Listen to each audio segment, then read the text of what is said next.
Hello കൂട്ടുകാരെ, എല്ലാവർക്കും Wednesday season 2 episode 3 സ്വാഗതം കേട്ടോ. അപ്പോൾ എപ്പിസോഡ് 3 തുടക്കത്തിൽ വെനസ്ഡേയുടെ അമ്മയും അച്ഛനും കൂടി ഡാൻസ് കളിച്ചുകൊണ്ടിരിക്കുന്ന സീനാണ് കാണിക്കുന്നത്. അപ്പോഴാണ് നമ്മുടെ വെനസ്ഡേ പതുങ്ങി പതുങ്ങി വന്നിട്ട് നമ്മുടെ ഗൂഡിയുടെ ബുക്ക് അമ്മ എടുത്തുകൊണ്ട് പോയായിരുന്നല്ലോ, അത് തിരിച്ചടിച്ച് മാരാനായിട്ട് ഇവൾ വന്നേക്കാണ്. പക്ഷേ അവളുടെ അമ്മയ്ക്ക് ഭയങ്കര ചെവിയായിരുന്നു കേട്ടോ. അവർ വെനസ്ഡേ കയ്യോടെ പൊക്കുകയാണ്. അതേപോലെ തന്നെ വെനസ്ഡേയിൽ പെട്ട് തുറന്ന് നോക്കുമ്പോൾ ഇവളുടെ അമ്മയ്ക്ക് അറിയാം ഇവൾ ഉറപ്പായിട്ടും ഈ ഒരു ബുക്ക് അന്വേഷിച്ച് വരുമെന്ന് അറിയാം. അപ്പോൾ പുള്ളിക്കാരി ഒരു കുറിപ്പൊക്കെ എഴുതിയിട്ടേക്കാണ്, നൈസ് ട്രൈ വെനസ്ഡേ എന്ന് പറഞ്ഞൊരു കുറിപ്പൊക്കെ എഴുതിയിട്ടേക്കാണ്. അപ്പോൾ വെനസ്ഡേ ചമ്മി പോവാട്ടോ. അപ്പോൾ വെനസ്ഡേ അമ്മേനോട് അവളുടെ ആ വിഷനെ പറ്റി ഇങ്ങനെ പറയണം, അതേപോലെ ഇനിഡിന് വരുന്ന ആപത്തും ഇവൾ ഇങ്ങനെ സ്വപ്നം കണ്ടെന്നൊക്കെ പറയാണ്. അപ്പോൾ ഇനിഡിനെ രക്ഷിക്കാൻ വേണ്ടിയിട്ട് ആ ബുക്ക് ഇവൾ അമ്മയുടെ അടുത്ത് വീണ്ടും ആവശ്യപ്പെടുക കേട്ടോ. അപ്പോൾ അമ്മ എന്ത് ചെയ്ത് അവൾക്ക് ഈ ബുക്ക് കൊടുക്കുന്നില്ല. അമ്മ പറയുന്നത് ഗുഡിയുടെ ബുക്ക് ശരിക്കും പറഞ്ഞു കഴിഞ്ഞാൽ ഒരു ഷോർട്ട് കട്ടാണ്, അപ്പോൾ നിൻ്റെ കഴിവുകളൊന്നും നീ അങ്ങനെയല്ല ഉപയോഗിക്കേണ്ടതെന്നൊക്കെ പറയാണ്. അതേപോലെ നിൻ്റെ ആൻറ്റി ഒഫീലിയും ഇതേപോലെയൊക്കെ തന്നെയായിരുന്നു, സ്വന്തം കഴിവുകൾ ഇങ്ങനെ ഓവറായിട്ട് ഉപയോഗിച്ച് അപകടമൊക്കെ വിളിച്ചു വരുത്തി എന്നൊക്കെ പറയുന്നുണ്ട്. അപ്പോൾ നീയും അങ്ങനെ ആവാൻ ഞാൻ സമ്മതിക്കില്ല എന്ന് അമ്മ വെനസ്ഡേയോട് പറയാണ്. അപ്പോൾ ഇതൊന്നും ഇവിടെ കൊണ്ട് അവസാനിച്ചിട്ടില്ല എന്ന് പറഞ്ഞിട്ട് നമ്മുടെ വെനസ്ഡേ അവിടെ നിന്ന് പിണങ്ങി അങ്ങ് പോവാട്ടോ. അവളുടെ റൂമിൽ ചെന്നിട്ട് മറ്റേ ഐബോളില്ലേ, ഗാൽപ്പിൻ്റെ ആ ഒരു കണ്ണ്, അത് വീണ്ടും ഇങ്ങനെ പരിശോധിക്കുക, എന്തെങ്കിലും തെളിവൊക്കെ കിട്ടുമെന്ന് അറിയാനായിട്ട്. ആ സമയം ഇനിടാവട്ടെ ഒരു സ്കൂളിൽ നിന്ന് ഒരു ക്യാമ്പിന് പോവാട്ടോ. അപ്പോൾ ക്യാമ്പിന് പോകാൻ വേണ്ടിയിട്ട് പുള്ളിക്കാരുടെ ഒരു ബിക്കിനി ടോപ്പ് ഒന്നും കാണാനില്ല. അപ്പോൾ അതൊക്കെ അന്വേഷിച്ച് ഇങ്ങനെ ആവലാതി പിടിച്ചിങ്ങനെ ഓടി കിടക്കുകയാണ്. അപ്പോൾ വെനസ്ഡേ കുറച്ച് സൗകര്യം കിട്ടാൻ വേണ്ടി പറയാണ്, നീ അന്നത് വേറൊരു കുട്ടി കൊടുത്തില്ല എന്ന് ചോദിക്കുകയാണ്. അപ്പോൾ ഇനിട് ഓർക്കണം, ആ ശരിയാണല്ലോ ഞാൻ കൊടുത്തില്ല, ഞാൻ തിരിച്ച് മേടിക്കാൻ മറന്നു എന്ന് തോന്നണേ, ഞാൻ പോയി ഒന്ന് നോക്കിയിട്ട് വരാമെന്ന് പറഞ്ഞിട്ട് അവിടെ നിന്ന് പോവാണ്. അപ്പോൾ നമ്മുടെ തിങ്ങിനോട് വെനസ്ഡേ ഇങ്ങനെ സംസാരിക്കുക കേട്ടോ, നമുക്ക് ഇനിഡിനെ എങ്ങനെ രക്ഷിക്കണമെന്നൊക്കെ പറയുകയാണ്. പെട്ടെന്ന് അവിടെ നമ്മുടെ ആഗ്നസ് പ്രത്യക്ഷപ്പെടുക കേട്ടോ. ആ പുള്ളിക്കാരോട് വിളിച്ച് കയറുന്നു. അപ്പോൾ ആഗ്നസ് ഇത് കേട്ടോണ്ടാട്ടോ വന്നത്. അപ്പോൾ ആഗ്നസ് ചോദിക്കണേ, ഇനിഡ് മരിക്കുമോ, എന്നാൽ അവളുടെ ഫ്യൂണറലിൽ എനിക്ക് പാട്ട് പാടാൻ പറ്റുമെന്നൊക്കെ ചോദിക്കുക കേട്ടോ.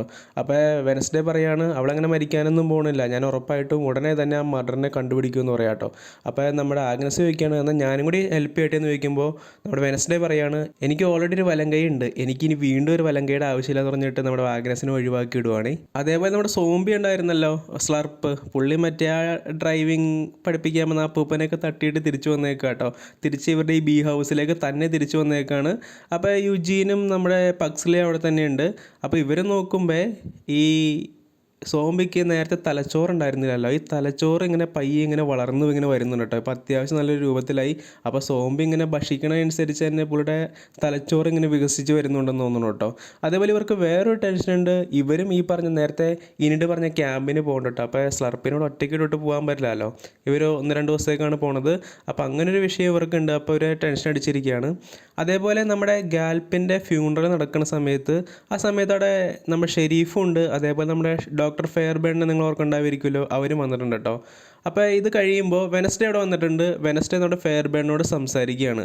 ഇതിനു മുമ്പ് ഗാൽപ്പിന് എപ്പോഴെങ്കിലും ടൈലറിനെ കാണാൻ വന്നിട്ടുണ്ടോ എന്ന് ചോദിക്കുകയാണ്. അപ്പോൾ ഡോക്ടർ ഓർത്ത് പറയുകയാണ്, ഒരു പ്രാവശ്യം വന്നിട്ടുണ്ട്, പക്ഷേ ഇതൊരു ഭയങ്കര ഒരു സീനായിരുന്നു, അച്ഛനെ കണ്ട ഉടനെ ടൈലർ വീണ്ടും മോൺസ്റ്ററായിട്ട് മാറി, അവിടെ ആകെ പ്രശ്നമൊക്കെ ആയി എന്നൊക്കെ പറയാം കേട്ടോ. അപ്പോൾ ഈ ഡോക്ടർ ഫെയർബേണും വെനസ്ഡേ സംസാരിക്കുന്നത് നമ്മുടെ ആ ഒറ്റക്കണ്ണൻ കാക്കയുണ്ടല്ലോ, പുള്ളി അവിടെ മാറി നിന്നിങ്ങനെ നോക്കുന്നുണ്ടായിരുന്നു കേട്ടോ.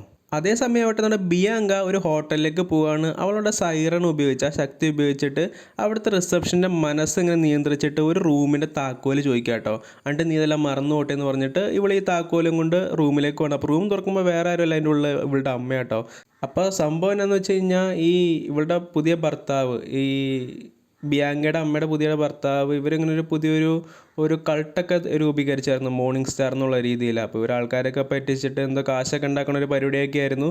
അപ്പോൾ അവിടെ എന്താണ് FBI കയറി റെയ്ഡ് ചെയ്തു. അച്ഛനിപ്പോൾ ഒളിവിലാണ്, പറഞ്ഞാൽ ഇവളുടെ പുതിയ ഭർത്താവ് ഒളിവിലാണ്. അപ്പോൾ ആ പുള്ളിനെ പിടിച്ചാൽ മാത്രമാണ് അമ്മയ്ക്ക് ഇനി പുറത്തേക്ക് ഇറങ്ങാൻ പറ്റുള്ളൂ. അപ്പോൾ ഇവിടെ ഒളിപ്പിച്ച് താമസിപ്പിച്ചേക്കാട്ടോ. അപ്പോൾ ഇവിടുത്തെ ഹോട്ടലുകാർക്ക് പോലും അറിയാൻ പാടില്ല ഇവിടെ ഇങ്ങനെ ഒരു സ്ത്രീ ഉള്ള കാര്യം. ഇവിടെ ഹോട്ടലുകാർക്ക് ആർക്കും അറിയാൻ പറ്റില്ല, കാരണം അവർ ഈ സൈറൺ ശക്തി ഉപയോഗിച്ചിട്ട് ഇങ്ങനെ അവരുടെ മനസ്സിങ്ങനെ മറന്നു എന്നുള്ള രീതിയിൽ സെറ്റാക്കി വെച്ചേക്കാട്ടോ. അതേപോലെ തന്നെ നമ്മുടെ വെനസ്ഡേ ഗാൽപ്പിൻ്റെ ഈ ഒരു ഫോൺ തുറക്കാൻ നോക്കുന്നുണ്ടെങ്കിൽ അതിങ്ങനെ ഫേസ് ലോക്ക് ഇങ്ങനെ അൺലോക്ക് ചെയ്യണം കേട്ടോ. ഫേസ് ഐ ഡി ഉപയോഗിച്ച് മാത്രമേ സംഭവം അൺലോക്ക് ചെയ്യാൻ പറ്റുള്ളൂ. അപ്പോൾ അതിനെന്താ ചെയ്യണമെന്ന് വെച്ച് കഴിഞ്ഞാൽ ആഗ്നസിൻ്റെ ഹെൽപ്പ് എടുക്കണം. ആഗ്നസിന് ഒരു കൂട്ടുകാരിയുണ്ട്, പുള്ളിക്കാരിക്ക് ഇങ്ങനെ 6 വേണമെങ്കിൽ രൂപ ഇങ്ങനെ പ്രാപിക്കാൻ പറ്റും. അപ്പോൾ നമ്മുടെ ഗാൽപ്പിൻ്റെ രൂപത്തിലേക്ക് കൊച്ചു മാറുകയാണ്. അപ്പോൾ നമ്മുടെ വെനസ്ഡേ ഈ ഫോൺ എടുത്തിട്ട് അവരുടെ മുഖത്തേക്ക് കാണിക്കുമ്പോൾ ഈ ഒരു ഫോൺ തുറന്ന് വരിക കേട്ടോ. ശേഷം എന്താ ചെയ്യണമെന്ന് വെച്ച് കഴിഞ്ഞാൽ വെനസ്ഡേ അവർ രണ്ടുപേരും അപ്പം തന്നെ റൂമിൽ നിന്ന് ഓടിക്കുക കേട്ടോ. അതിനുശേഷം പുള്ളിക്കാരി ഇങ്ങനെ ഫോണൊക്കെ ഇങ്ങനെ പരിശോധിക്കുകയാണ്. അതേപോലെ നമ്മുടെ ആ ഒരു ബ്രാഡ്ബെറീനെ നിങ്ങൾ ഓർക്കുണ്ടായിരിക്കുമല്ലോ, പുള്ളിക്കാരൻ നമ്മുടെ ഗാൽപ്പിൻ്റെ ഫോണിലേക്ക് അയച്ച ആ വോയിസ് മെസ്സേജൊക്കെ കിടക്കുന്നുണ്ടായിരുന്നു കേട്ടോ. അപ്പോൾ വോയിസ് മെസ്സേജൊക്കെ നമ്മുടെ വെനസ്ഡേ ഇരുന്ന് കേൾക്കുകയാണ്. അപ്പോൾ പുള്ളിക്കാരിക്ക് ഇങ്ങനെ ഒരു സ്ഥലം മനസ്സിലാവുകയാണ്, ഒരു ദൂരെ മാറി ഒരു ക്യാബിനുണ്ട്. അപ്പോൾ ഈ ക്യാബിനിൽ കുറേ തെളിവുകളൊക്കെ ഉണ്ട് നമ്മുടെ വെനസ്ഡേക്ക് മനസ്സിലാവണം. അപ്പോൾ ഇവിടെ നോക്കുമ്പോൾ എന്ന് വെച്ച് കഴിഞ്ഞാൽ നേരത്തെ ഒരു ക്യാമ്പിൻ്റെ കേസ് പറഞ്ഞില്ലായിരുന്നു സ്കൂളിൽ നിന്ന് പോണത്. ആ ക്യാമ്പ് നടക്കുന്നത് ഈ ക്യാബിൻ്റെയൊക്കെ ഏകദേശമൊക്കെ ഒരു അടുത്തൊക്കെ ആയിട്ട് വരും കേട്ടോ. കുറച്ച് അങ്ങോട്ട് നടക്കാനൊക്കെ ഒരു കാട് വഴി കയറി പോയാൽ മതി. അപ്പോൾ ഇവിടെ ആദ്യമേ ക്യാമ്പിന് പോകാൻ തീരുമാനിച്ചിരിക്കുകയായിരുന്നു. അപ്പോൾ ഇങ്ങനൊരു കേസ് വന്നുകൊണ്ട് ഇവളും കൂടി എന്താണ് നമ്മുടെ വെനസ്ഡേയും കൂടി ഈ ഒരു ക്യാമ്പിൽ ജോയിൻ ചെയ്യാൻ തീരുമാനിച്ചു കേട്ടോ. അങ്ങനെ ഇതുവരെ വരുന്നില്ല എന്ന് പറഞ്ഞാൽ നമ്മുടെ വെനസ്ഡേ ഈ ക്യാമ്പിലേക്ക് ജോയിൻ ചെയ്യാൻ വരുന്നുണ്ട്. അപ്പോൾ ഇനിഡിനും ആഗ്നസിനും ഭയങ്കര ഹാപ്പി ആവും കേട്ടോ. ഈ ആഗ്നസ് വെനസ്ഡേയോട് ഒരുപാട് താല്പര്യം കാണിക്കുന്നത് ഇനിഡിന് ശരിക്കും പറഞ്ഞു കഴിഞ്ഞാൽ ഞങ്ങൾക്ക് ഇഷ്ടം ഉണ്ടായിരുന്നില്ല കേട്ടോ. പുള്ളിക്കാരിക്ക് ഭയങ്കര അസൂയം കാര്യങ്ങളൊക്കെ തോന്നുകയാണ്. അങ്ങനെ എല്ലാവരും കൂടിയിട്ട് ഈ ക്യാമ്പ് ജെറീക്കോയിലേക്ക് യാത്രയാക്കുക. നമ്മുടെ പ്രിൻസിപ്പളും എല്ലാവരും ഉണ്ട് കേട്ടോ. നമ്മുടെ പക്സ്ലി ആവട്ടെ എന്താ ചെയ്യുന്നത് വെച്ച് കഴിഞ്ഞാൽ ഒരു ശവപ്പെട്ടി പുള്ളി ഇങ്ങനെ ചുവന്നുകൊണ്ട് വന്നിട്ടുണ്ടായിരുന്നു ഈ ക്യാമ്പിലേക്ക്. ഇവർ ജെറീക്കോയിലേക്ക് എത്തി. അപ്പോൾ ഈ ശവപ്പെട്ടിയുടെ ഉള്ളിലെ സോംബി ആയിരുന്നു കേട്ടോ. പുള്ളിയുടെ കുറച്ച് സാധനങ്ങളാണെന്ന് പറഞ്ഞിട്ടാണ് പുള്ളി കൊണ്ടുവന്നേക്കണത്. അപ്പോൾ പുള്ളി നേരെ നമ്മുടെ വെനസ്ഡേയുടെ മുമ്പിൽ പെടുകയാണ്. വെനസ്ഡേ ഇങ്ങനെ എന്താണെന്നൊക്കെ ചോദിക്കുന്നുണ്ട്. അപ്പോഴാണ് ഇവരുടെ അമ്മയുടെയും അച്ഛൻ്റെയും എൻട്രി കേട്ടോ. ഇവരും ഈ ക്യാമ്പിന് വന്നേക്കാണ്. അപ്പോൾ വെനസ്ഡേ ആകെപ്പാടെ ഇങ്ങനെ ദേഷ്യം പിടിച്ചേക്കാണ്. അപ്പോൾ വെനസ്ഡേയുടെ ശ്രദ്ധ തെറ്റിയ പക്സിൽ എന്താ ചെയ്യുന്നത് വെച്ച് കഴിഞ്ഞാൽ ഈ ശവപ്പെട്ടി വലിച്ചുകൊണ്ട് അവിടെ നിന്ന് മുങ്ങുക കേട്ടോ. നേരെ കൊണ്ടുപോയി ഇവരുടെ ടെൻറ്റിനുള്ളിൽ ഇങ്ങനെ പൂട്ടിയിടാണ് ഈ പറഞ്ഞ സോംബീനെയും ഈ ഒരു പെട്ടീനെ കേട്ടോ. നമ്മുടെ യുജിന് ഈ ടെൻറ്റിലേക്ക് വന്നിട്ട് ഇങ്ങനെ ഈ പെട്ടി തുറന്ന് കാണുമ്പോൾ തന്നെ പുള്ളി പേടിക്കും കേട്ടോ. എന്നിട്ട് പുള്ളി ചോദിക്കുകയാണ്, എടാ നീ എന്തിനാ ഈ സാധനത്തിനെയും കൊണ്ട് ഇങ്ങോട്ടേക്ക് വന്നതെന്നൊക്കെ ചോദിക്കുകയാണ്. ആ പക്സിൽ പറയാണ്, നമുക്കിതിനങ്ങനെ അവിടെ ഇട്ട് വരാൻ പറ്റും, 2 ദിവസം നമ്മളിങ്ങനെ മാറിയിരിക്കണല്ലേ, അത് അപകടമല്ലേ എന്നൊക്കെ ചോദിക്കുകയാണ്. ആ വേറൊരു മാർഗ്ഗമില്ലാണ്ട് അവർ ടെൻറ്റിൽ തന്നെ ഇങ്ങനെ പാർപ്പിക്കാൻ തീരുമാനിച്ചേക്കാട്ടോ നമ്മുടെ സ്ലർപ്പിനെ. അങ്ങനെ നമ്മുടെ പ്രിൻസിപ്പൾ എല്ലാ പിള്ളേരൊക്കെ ഇങ്ങനെ വിളിച്ച് കൂടി 2 ഡയലോഗ് അടിക്കുമ്പോഴാണ് പെട്ടെന്ന് അങ്ങോട്ടേക്ക് ഒരു ക്യാഡറ്റ് മാസ്റ്ററും പുള്ളിയുടെ കുറച്ച് പിള്ളേരും വരട്ടെ, NCC സ്റ്റുഡൻറ്റ് പോലത്തെ കുറച്ച് പിള്ളേരും വരികയാണ്. അവരും ഈ സ്ഥലം ഈ ദിവസത്തേക്ക് ബുക്ക് ചെയ്തേക്കണതാണ് അത്രേ. അപ്പോൾ ഈ ഒരു സ്ഥലത്തിന് വേണ്ടി രണ്ടുപേരും തമ്മിൽ വാക്ക് തർക്കങ്ങളും കാര്യങ്ങളൊക്കെ 2 പേരും വിട്ടുകൊടുക്കാൻ തയ്യാറാവില്ല കേട്ടോ. ആ വെനസ്ഡേ മുന്നിലേക്ക് വന്നിട്ട് ഒരു മാർഗ്ഗം നിർദ്ദേശിക്കുകയാണ്, നമുക്കൊരു ഗെയിം കളിക്കാം. ഈ ഗെയിമിൽ ആര് ജയിക്കണോ അവർക്ക് ഈ ക്യാമ്പ് ഇവിടെ നടത്താം, ഈ സ്ഥലം അവർക്ക് വിട്ടുകൊടുക്കാം, അല്ലാത്തവരുടെ സ്ഥലം വിട്ടുകൊള്ളണം, അതാണ് റൂള്. അപ്പോൾ ഈ ഗെയിം എന്താണെന്ന് വെച്ച് കഴിഞ്ഞാൽ 2 ടീമുണ്ട്. 2 ടീം സ്കൂളിൻ്റെ ടീമുണ്ടാവും, ക്യാഡറ്റിൻ്റെ ടീമുണ്ടാവും. 2 ടീമിൽ 10 പേര് വീതം ഉണ്ടാവും. അങ്ങനെ ഈ 10 പേരെ 2ആക്കി തിരിക്കും. എന്ന് പറഞ്ഞാൽ ഒരു ടീമിൽ തന്നെ 2ആയിട്ട് തിരിക്കും 10 പേരെ. ഒരു ടീം ഡിഫൻഡേഴ്സാണ്, ഒരു ടീം അറ്റാക്കേഴ്സാണ്. അപ്പോൾ ഡിഫൻഡേഴ്സ് എന്താ ചെയ്യണമെന്ന് വെച്ച് കഴിഞ്ഞാൽ ഓപ്പോസിറ്റ് ടീമിൻ്റെ ഒരു ബോൾ, ഒരു സഫയർ സൂക്ഷിക്കണം. ഇവരിങ്ങനെ ഡിഫൻഡേഴ്സ് ഇങ്ങനെ സൂക്ഷിച്ച് വെക്കണം. അറ്റാക്കേഴ്സ് എന്താ ചെയ്യണമെന്ന് വെച്ച് കഴിഞ്ഞാൽ ഈ ഡിഫൻഡേഴ്സ് ഇങ്ങനെ ഹോസ്റ്റേജ് ആക്കി വെച്ചാൽ ഈ സഫയർ ഉണ്ടല്ലോ, ഈ ഒരു ബോൾ ഉണ്ടല്ലോ, അത് തിരിച്ചെടുക്കണം. അപ്പോൾ സഫയർ തിരിച്ചെടുത്ത് കഴിഞ്ഞാൽ ഈ അറ്റാക്കേഴ്സ് അപ്പം തന്നെ എന്ത് ചെയ്യും, മുകളിലേക്ക് ഒരു ഫ്ലെയർ ഗൺ വിടും. എന്നിട്ട് ഈ സഫയറുമായിട്ട് ഓടി വന്നിട്ട് ഇവിടെ ഒരു ടവർ ഉണ്ട്, ക്യാമ്പിനടുത്തൊരു ടവർ ഉണ്ട്. ടവറിൻ്റെ മുകളിൽ കിടന്ന് ആരാദ്യം സ്ഥാപിക്കണം അവരായിരിക്കും ജയിക്കുന്നത്. അപ്പോൾ ഇതാണ് ഗെയിം. അങ്ങനെ വാശിയേറിയ മത്സരം അങ്ങ് തുടങ്ങുകയാണ്. അപ്പോൾ ക്യാഡറ്റ് ടീമിൻ്റെ അറ്റാക്കേഴ്സ് ഉണ്ടല്ലോ, നമ്മുടെ സ്കൂൾ ടീമിൻ്റെ ഡിഫൻഡേഴ്സിനെ കബളിപ്പിച്ചിട്ട് അവർ ആ സഫയർ ആദ്യമേ കൈക്കലാക്കുക കേട്ടോ. അവരെന്താ ചെയ്യണമെന്ന് വെച്ച് കഴിഞ്ഞാൽ നമ്മുടെ അജാക്സൺ ടീമായിരുന്നു ഡിഫൻഡറായിട്ട് ഇങ്ങനെ നിന്നിരുന്നുകൊണ്ടിരുന്നത് വെച്ചത്. അപ്പോൾ അജാക്സിൻ്റെ തൊപ്പി ഇവരൊരു അമ്പ് വെച്ച് എഴുത് തെറിപ്പിക്കുകയാണ്. അപ്പോൾ ഇവൻ്റെ ഈ മുടി ഇങ്ങനെ പൊങ്ങിക്കഴിഞ്ഞ് കഴിഞ്ഞാൽ കൂടെയുള്ളവരൊക്കെ നോക്കിക്കഴിഞ്ഞ് കഴിഞ്ഞാൽ സ്റ്റോണായി പോകുമല്ലോ. അങ്ങനെ ഇവൻ്റെ ഈ ഒരു മുടി ഇങ്ങനെ കാണുമ്പോൾ എല്ലാവരും കൂടെയുള്ള എല്ലാ ഡിഫൻഡേഴ്സും സ്റ്റോണായി പോവാണ്. ഈ തക്കത്തിൽ നമ്മുടെ അജാക്സിനെ ചാക്കിട്ട് മൂടിയിട്ട് നമ്മുടെ ക്യാഡറ്റ് ടീമിൻ്റെ അറ്റാക്കേഴ്സ് വന്നിട്ട് ഈ സഫയർ എടുത്തുകൊണ്ട് ഓടുകയാണ്. അവർ മുകളിലേക്ക് ഫ്ലെയർ ഗൺ പൊട്ടിക്കുക കേട്ടോ. ഈ സമയം നമ്മുടെ സ്കൂൾ ടീമിൻ്റെ അറ്റാക്കേഴ്സായിട്ട് വെനസ്ഡേ ഉണ്ടായിരുന്നു, അതേപോലെ ഇനിഡ് ഉണ്ടായിരുന്നു, അതേപോലെ തന്നെ നമ്മുടെ ബിയാങ്ക വന്നിട്ടുണ്ട്, യുജീൻ ഉണ്ട്, അതേപോലെ ബ്രൂണോയൊക്കെ എല്ലാവരും ഉണ്ട് കേട്ടോ. അപ്പോൾ ഇവരും ഇതേപോലെ കൈക്കലാക്കാൻ വേണ്ടി അവർ ഡിഫൻഡേഴ്സിൻ്റെ അടുത്തേക്ക് എന്നേക്കാണ്, ക്യാഡറ്റ് ടീമിൻ്റെ ഡിഫൻഡേഴ്സിനെ നോക്കുകയാണ്.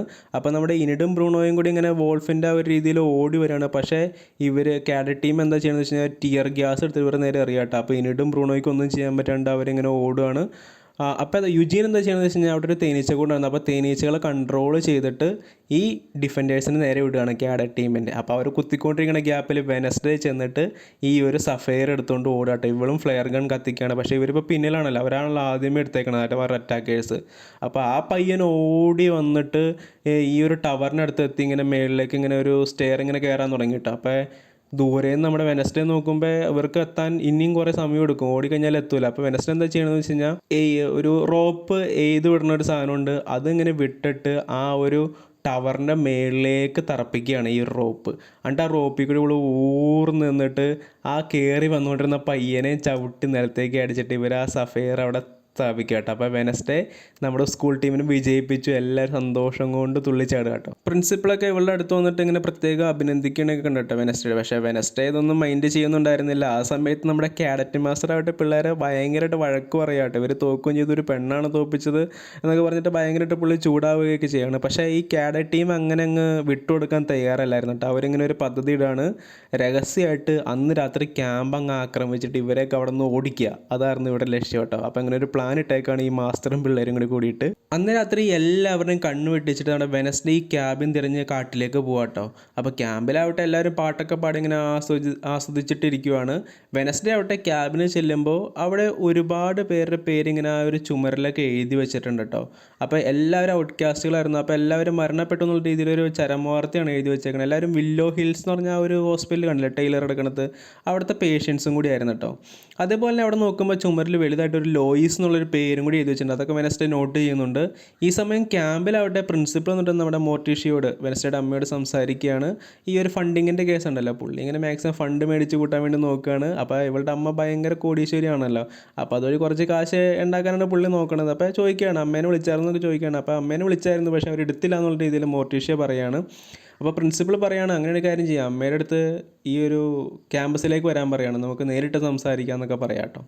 ഈ സമയം നമ്മുടെ ഇനിഡും ബ്രൂണോയും ഇങ്ങനെ നടക്കാനൊക്കെ ഇങ്ങനെ ഇറങ്ങിയൊക്കെയായിരുന്നു രാത്രി. അപ്പോൾ അജാക്സ് അങ്ങോട്ടേക്ക് വരാം കേട്ടോ. അപ്പോൾ ബ്രൂണോ അവർക്ക് സംസാരിക്കാൻ വേണ്ടിയിട്ട് ഒന്ന് മാറിക്കൊടുക്കുകയാണ്, പാവമാണെന്നുകൊണ്ട് നമ്മൾ ബ്രൂണോ കേട്ടോ. അപ്പോൾ അജാക്സ് ഇവരോട് ചോദിക്കുകയാണ് എന്നെ എന്തിനെങ്കിലും ഒഴിവാക്കണമെന്ന് ചോദിക്കുകയാണ്. അപ്പോൾ ഇനിഡ് പറയുകയാണ് എനിക്ക് നിന്നോട് ആ പഴയ ഫീലിങ്സ് ഒന്നും ഇല്ലടാ, എനിക്ക് ആ പഴയ സ്നേഹമൊന്നും വരുന്നില്ല എന്നൊക്കെ പറയുകയാണ്. എന്നിട്ട് രണ്ടുപേരും സംസാരിച്ചിട്ട് രണ്ടു വഴിക്ക് പോകാം കേട്ടോ. അപ്പോൾ ഇതൊക്കെ കേട്ടുകൊണ്ട് നമ്മുടെ കാഡറ്റ് പയ്യന്മാരോട് ഇരിക്കണം കേട്ടോ. അപ്പോൾ അവന്മാർക്ക് വിഷമമാണ്, പാവ അജാക്സ് അവൻ്റെ ഒരു അവസ്ഥ എന്നൊക്കെ അവർ പറയണ്ട കേട്ടോ. മറുവശത്ത് നമ്മുടെ വെനസ്ഡേ അമ്മയെ അടുത്ത് നിന്നിട്ട് വീണ്ടും ഈ ബുക്ക് ചോദിക്കുക കേട്ടോ. അപ്പം അമ്മ വീണ്ടും തരില്ല എന്ന് പറയുമ്പോൾ ഇവള് അമ്മയെ ചലഞ്ച് ചെയ്യുക കേട്ടോ. A trial by combat, sorry അത് വേറെ സീരീസ് ആയിരുന്നു, ഗെയിം ഓഫ് ത്രോൺസിലെ ഡയലോഗാണ്. ഇത് ഡുവാലോ അസിയാഗാസ്, അതായത് കണ്ണൊക്കെ മൂടിക്കെട്ടി വാളുകൊണ്ട് ഫൈറ്റ് ചെയ്യുന്നൊരു സംഭവമാണ്. അപ്പോൾ അതിന് ചലഞ്ച് ചെയ്യുക കേട്ടോ. മറുവശത്ത് നമ്മുടെ കാഡറ്റ് മാസ്റ്ററും പിള്ളേരോട് ക്യാമ്പ് ആക്രമിക്കാൻ രാത്രിയായി കാണല്ലോ, അപ്പോൾ ആക്രമിക്കാൻ വരും കേട്ടോ. ഇവനെ ഒളിച്ചും പാത്തൊക്കെ വരികയാണ്. പക്ഷേ നിർഭാഗ്യം എന്ന് പറയട്ടെ, ഇവരുടെ മാസ്റ്റർ ചെന്ന് പെടുന്ന നമ്മുടെ യുജീൻ്റെ ഒക്കെ ആ ഒരു ടെൻ്റ് ഉണ്ടല്ലോ, അതിൻ്റെ ഉള്ളിലേക്കാണ്. അവിടെ നമ്മുടെ സ്ലർപ്പ് ഉണ്ടല്ലോ, സോംബി ഉണ്ടല്ലോ, സോംബിയുടെ കയ്യിലേക്കാണ് നേരെ ചെന്ന് മാസ്റ്റർ കയറിയത്. സോംബി കിട്ടിയാൽ വിടുമോ, കടിച്ച് കീറി കളഞ്ഞു നമ്മുടെ മാസ്റ്ററിനായിട്ട്. ഇത് കണ്ട പിള്ളേരൊക്കെ അവിടെ നിന്ന് അപ്പം തന്നെ ഓടിപ്പോയിട്ടോ. അപ്പോൾ വെനസ്ഡേ അമ്മ ഈ സമയം മത്സരം തുടങ്ങാൻ പോവുക കേട്ടോ. രണ്ട് പേരും ഓരോ കണ്ടീഷൻ വെച്ചേക്കാണ്. വെനസ്ഡേ ജയിച്ചാൽ വെനസ്ഡേക്ക് ബുക്ക് തിരികെ കൊടുക്കണം, അമ്മ ജയിച്ചാലോ ഈ ബുക്ക് കത്തിച്ചളയും എന്നിട്ട് അവർ പറഞ്ഞേക്കണത്.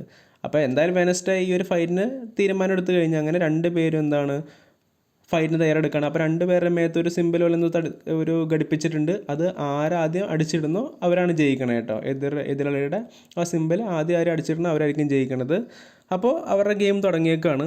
അതേപോലെ യുജീനും പക്സ്ലിയും വന്ന് നോക്കുമ്പോൾ നമ്മുടെ ടെൻറ്റിൽ സോംബീനെ കാണാനില്ല കേട്ടോ. സ്ലർപ്പ് അവിടെ നിന്ന് വീണ്ടും മുങ്ങി. അപ്പോൾ ആ സമയം ആഗ്നസ് അങ്ങോട്ടേക്ക് വന്നു കേട്ടോ. അപ്പോൾ ഇവരെങ്ങനെ എല്ലാ കാര്യങ്ങളും ആഗ്നസിനോടും പറയുകയാണ്. അങ്ങനെ 3 പേരും കൂടി സോംബി അങ്ങനെ തപ്പി ഇറങ്ങും കേട്ടോ. അപ്പോൾ അവനെ കിട്ടിയില്ലെങ്കിൽ പണിയാവുമല്ലോ, ചക്ക സീനാണ്, സോംബി സീനാണ്. അപ്പോൾ കാട്ടിൽ ഈ സമയം ഭയങ്കര ഫൈറ്റ് നടന്നുകൊണ്ടിരിക്കുകയാണ്. രണ്ട് പേരും കട്ടയ്ക്ക് പോരാട്ടോ കേട്ടോ, വെനസ്ഡേ അമ്മയും കൂടി കൂടിയിട്ട്. ഈ സമയം നമ്മുടെ സോംബി ആവട്ടെ ഒരു ആക്സൊക്കെ എടുത്തിട്ട് വാഷ്റൂമിലേക്ക് എല്ലോ കേട്ടോ. അപ്പോൾ നമ്മുടെ ഗോമസ് അവിടെ വിസ്തരിച്ച് സുഖിച്ച് കുളിച്ചുകൊണ്ടിരിക്കുകയാണ്. അപ്പോൾ സോംബി ഇവിടെ ഇങ്ങനെ പുറകിലിങ്ങനെ നിൽക്കുന്നുണ്ട്. അപ്പോൾ സോംബി ഇങ്ങനെ കയ്യിൽ നിന്ന് ആക്സൊക്കെ ഉപയോഗിച്ച് വാലൊക്കെ തള്ളിപ്പൊളിച്ചു. അപ്പോൾ ഇതൊന്നും നമ്മുടെ പാട്ടൊക്കെ പാടിക്കൊണ്ടിരുന്നു കഴിഞ്ഞാൽ ഗോമസ് അറിയുന്നുണ്ടായിരുന്നില്ല കേട്ടോ. അപ്പോൾ സോംബിൻ്റെ പുറകിൽ വന്നിട്ട് പുറത്തൊക്കെ നക്കാണ്. അപ്പം വിചാരിക്കണത് ഭാര്യയാണെന്നാണ് വിചാരിക്കണത്. പെട്ടെന്ന് പുള്ളി തിരിഞ്ഞ് നോക്കുമ്പോൾ പുറകിൽ സോംബി, പുള്ളി പേടിക്കുകയാണ്. അപ്പോൾ തന്നെ നമ്മുടെ പക്സ്ലിയും നമ്മുടെ യുജീനും ആഗ്നസ് കൊണ്ട് വരാം കേട്ടോ. പക്സ്ലിയുടെ മറ്റേ ആ ഒരു ഇലക്ട്രിക് ശക്തി ഉണ്ടല്ലോ, അത് ഉപയോഗിച്ചിട്ട് നമ്മുടെ സ്ലർപ്പിനെ പറപ്പിക്കുകയാണ് അവിടെ നിന്ന്. അങ്ങനെ സോംബി നേരെ തെറിച്ച് പുറത്തേക്കൊക്കെ വീഴുക കേട്ടോ. അപ്പോൾ നമ്മുടെ സോംബിനെ കാണുക പിള്ളേരൊക്കെ പേടിക്കുകയാണ്, എല്ലാവരും ടെൻറ്റിലേക്ക് ഓടുകയാണ്. അപ്പോൾ സ്ലർപ്പ് അവിടെ ഓടി നടക്കുക കേട്ടോ. കാട്ടിലാവട്ടെ ഭയങ്കര ഫൈറ്റ് നടന്നുകൊണ്ടിരിക്കുകയായിരുന്നല്ലോ വെനസ്ഡേ അമ്മയും തമ്മിൽ. പക്ഷേ അമ്മയ്ക്ക് മുമ്പിൽ വെനസ്ഡേ അടിയറവ് പറയാം കേട്ടോ. വെനസ്ഡേ തോക്കുകയാണ് ഈ ഫൈറ്റിൽ. അപ്പോഴാണ് സോംബി അങ്ങോട്ടേക്ക് വന്നിട്ട്. സോംബി ഇങ്ങനെ അമ്മയുടെ പുറകിലേക്ക് വന്നപ്പോൾ നമ്മുടെ വെനസ്ഡേ പെട്ടെന്ന് കാണുകയാണ്. അവൾ കയ്യിൽ നിന്ന് വാൾ ഉപയോഗിച്ചിട്ട് സോംബിക്ക് നേരെ എറിഞ്ഞു. സോംബി തെറിച്ച് ഒരു വാളും കുത്തി ഒരു മരത്തിൽ തറച്ച് നിൽക്കുക കേട്ടോ. അപ്പോൾ സോംബിയുടെ സ്റ്റക്കായേക്കാണ്. അങ്ങനെ അതെല്ലാം അവിടെ വെച്ച് കഴിയുകയാണ്. കുറേ സമയത്തിന് ശേഷം അവിടെ പോലീസുകാരുണ്ട്, ആംബുലൻസ് എല്ലാം വന്നിട്ടുണ്ട്. നമ്മുടെ സോംബിനെയൊക്കെ കെട്ടിപ്പൂട്ടി അവർ കൊണ്ടുപോകും കേട്ടോ അവിടെ നിന്ന്. അപ്പോൾ നമ്മുടെ പക്സിൽ ഇതൊക്കെ സഹിക്കാൻ പറ്റാതെ ഇങ്ങനെ നോക്കി നിൽക്കുക കേട്ടോ. പുള്ളിയുടെ പെറ്റായിരുന്നല്ലോ. അപ്പോൾ വെനസ്ഡേ ഇപ്പോൾ ഒരു കാര്യം ഉറപ്പിച്ചിരിക്കുകയാണ്, വില്ലോ ഹില്ലിലേക്ക് വീണ്ടും തിരിച്ചു പോകണം. അവിടെ ക്യാബിനുള്ളിൽ ലോയിസ് എന്നുള്ള പേരുണ്ടല്ലോ, അതൊക്കെ ഒന്ന് അന്വേഷിക്കണം. അതുപോലെ മരിച്ചുപോയ വില്ലോ ഹില്ലിലെ പേഷ്യൻസൊക്കെ മരിച്ചു എന്നുള്ള രീതിയിൽ കുറച്ച് ചരമവാർത്തയൊക്കെ ഉണ്ടായിരുന്നു. അപ്പോൾ ഇവരെയൊക്കെ പറ്റിയൊക്കെ ഒന്ന് അന്വേഷിക്കണം എന്നുള്ള രീതിയിൽ അവർ തീരുമാനം എടുത്തേക്കാണ്. പെട്ടെന്ന് വെനസ്ഡേ ഒരു കാഴ്ച കാണാം കേട്ടോ. ദൂരെ ഒരു രൂപം, ഒരു കോട്ടൊക്കെ ഇട്ട് വലിയൊരു രൂപം പുള്ളിയുടെ തോളത്ത് ഈ ഒറ്റക്കണ്ണം കാക്കിയിരിക്കുന്നുണ്ട് കേട്ടോ. അപ്പോൾ വെനസ്ഡേക്ക് മനസ്സിലാവുകയാണ് താൻ അന്വേഷിച്ചിരിക്കുന്ന കില്ലർ അതാണെന്ന് മനസ്സിലാവുകയാണ്. പെട്ടെന്ന് കില്ലറിനെ കാണാണ്ടാവുകയാണ്. അപ്പോൾ അവിടെ വെച്ച് ആ സീൻ കട്ടാവുകയാണ്. പിന്നെ കാണിക്കുന്നത് വില്ലോ ഹില്ലൊരു സീനാണ്. നമ്മുടെ ജൂഡി ഉണ്ടല്ലോ, റിസപ്ഷനിസ്റ്റ്, പുള്ളിക്കാരി ഫെയർബേണിനോട് പറയുകയാണ് ഇങ്ങോട്ടേക്ക് പുതിയൊരാളെ കൂടി കൊണ്ടുവരാമെന്ന് പറയാം കേട്ടോ. അപ്പോൾ ഡോക്ടർ പറയുന്നത് ആ വരുന്ന ആൾക്ക് കുറച്ച് സെക്യൂരിറ്റി കൂടുതൽ വേണമെന്ന് പറയാം കേട്ടോ. ആ പുതിയ ആൾ വേറെ ആരും ഒന്നും ആയിരുന്നില്ല, നമ്മുടെ തോൺഹില്ലുണ്ടല്ലോ, തോൺഹില്ലായിരുന്നു കേട്ടോ. അവളെ വേറെ സെല്ലിൽ നിന്ന് ഈ സെല്ലിലേക്ക് കൊണ്ടുവന്നേക്കാണ്. നമ്മുടെ ടൈലറിൻ്റെ മാസ്റ്റർ ഉണ്ടല്ലോ പുള്ളിക്കാരി. അവിടെ വെച്ച് നമ്മുടെ എപ്പിസോഡ് തീരുവാണ്. അപ്പോൾ നമുക്ക് അടുത്ത എപ്പിസോഡായിട്ട് കാത്തിരിക്കുക. അടുത്ത എപ്പിസോഡ് കിടുക കേട്ടോ. അപ്പോൾ നിങ്ങളെന്തായാലും നമ്മുടെ ചാനൽ സബ്സ്ക്രൈബ് ചെയ്ത് ലൈക്കൊക്കെ അടിച്ച് കാത്തിരിക്കുക. ഉടനെ തന്നെ നമ്മുടെ അടുത്ത എപ്പിസോഡ് വരുന്നതായിരിക്കും. അപ്പോൾ ടാറ്റ, ബൈ ബൈ.